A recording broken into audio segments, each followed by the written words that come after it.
नमस्कार, मी लतिका। आज मी तुम्हाला झटपट अशी मस्त रेसिपी बनवून दाखवणार आहे। त्यासाठी बघा, चण्याची डाळ मी भिजत घातलेली, 1.5 तास तरी भिजत घातलेली। हे बघा, अशा पद्धतीत भिजली पाहिजे। जास्त वेळ जरी भिजत घातली तरी पण चालू शकतात। ह्याला काय करते, स्वच्छ धुवून घेते। डाळ मी स्वच्छ धुवून बघा चॉपरमध्ये काढून घेतलेली आहे। चॉपर जर नसेल तर तुम्ही मिक्सरला पण आबडधोबड केली तरी चालते। खलबत्ता असेल तर त्यात जरी केली तरी चालेल। झाकण लावून घेऊया आणि ह्याला बारीक करून घेऊया। चॉपरला बघा अशा पद्धतीत करून घेतलेली आहे। ह्याच्यापेक्षा आपल्याला बारीक नाही पाहिजे, अशाच पद्धतीत पाहिजे। तुम्हाला जर चॉपर घ्यायचा असेल ना तर ह्या रेसिपी खाली त्याची लिंक पण भेटेल। कढई गरम करत ठेवलेली आहे आणि खूप गरम झालेली आहे बघा। त्यात आपण तेल टाकून घेऊया। तेल आपल्या आवडीप्रमाणे कमी जास्त करू शकता।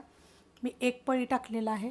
तेल गरम झालेलं आहे। छोटा अर्धा चमचा टाकायची मोहरी, छोटा अर्धा चमचा जिरं, कढीपत्ता, त्यात टाकणार आहे मी थोडासा एकदम ओवा। त्यात टाकायचा आपल्याला एक मीडियम आकाराचा कांदा, चांगला भाजून घेऊया। कांदा बघा हलकासा भाजलेला आहे। त्यात टाकायची आपल्याला थोडीशी हिंग पावडर, त्यात टाकायची आपल्याला थोडीशी हळद, मिक्स करून घेऊया। घरची हळद आहे बघा। हळदीच्या पण मी 3 रेसिपी अपलोड केलेल्या आहेत। त्यात टाकायचे आपल्याला तर आलं, लसूण आणि हिरवी मिरची, थोडंसं जिरं असं कुटून घेतलेलं आहे। आता 4 पाकळ्या लसणाच्या आहेत, 2 ते 3 हिरव्या मिरच्या आहेत, असं कुटून घेतलं आणि थोडंसं एकदम जिरं टाकलेलं आहे। आलं पण अर्धा इंच टाकलेलं आहे। आता हे पण आपल्याला 1-2 मिनटं परतून घ्यायचे। 2 ते 3 मिनटं मी चांगलं परतून घेतलेलं आहे। आणि जी मिरची होती ती कच्ची होती, काय भाजलेली वगैरे नव्हती। त्यात टाकणार एक टोमॅटो, छोट्या आकाराचा आहे, बारीक कापून घेतलेला आहे, तो पण आपण परतून घेऊया। 2 ते 3 मिनटं मी परतून घेतलेला आहे। गॅस करणार आहे आता बारीक। त्याच्यामध्ये टाकायचं आपल्याला हे चॉपरला आपण डाळ बारीक करून घेतलेली, ह्या चमच्याच्या मापानं 3 ते 4 चमचे भिजत घालायचे। डाळ टाकून घेतलेली आहे। आता मिक्स करून घेऊया। गॅस परत केलेला आहे मीडियम। त्यात टाकायचं आपल्याला एकदम थोडंसं मीठ आणि परतून घेऊया।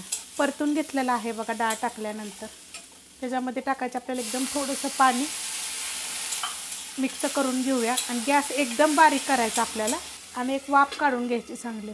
झाकण काढून घेऊया आपण। असं बारीक केली की नाही डाळ, मग शिजायला जास्त असा वेळ लागत नाही। आता ह्याच्यात टाकायचे आपल्याला मुळा 3 होते बघा, मीडियम आकाराचे, साल काढून किसून घेतलेले आहेत। त्याचं पाणी वगैरे काढलं नाही, जसं आपण दाबून वगैरे पाणी काढतो ना, ते बिलकुल पाणी मी काढलेलं नाही आहे। आता ह्याला आपण परतून घेऊया। मिक्स करून घेतलेलं आहे। गॅस मीडियम केलेला आहे, फक्त मिक्स केलेलं आहे बघा। त्यात टाकणार आहे मी थोडीशी कोथिंबीर आणि आपण पहिलं थोडंसं मीठ टाकलं होतं, जेणेकरून जी चणा डाळ म्हणा बाकीचं आपलं साहित्य टाकलेलं पाणी सुटेल आणि त्यात चांगली चव मुरली जाईल।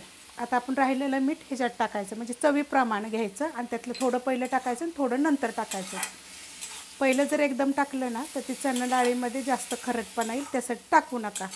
2 वेळा थोडं थोडं टाकायचं। आता तुम्ही जर चणा डाळ खात नसाल तर तुम्ही मूग डाळ जरी टाकली भिजत घालून तरी चालू शकते, मस्त होतात। खूप रेसिपी मी टाकलेल्या आहेत बरं का मुळ्याच्या। गॅस एकदम बारीक करणार आहे आणि आता ह्याच्यावर मी झाकण ठेवणार आहे 10 मिनटासाठी।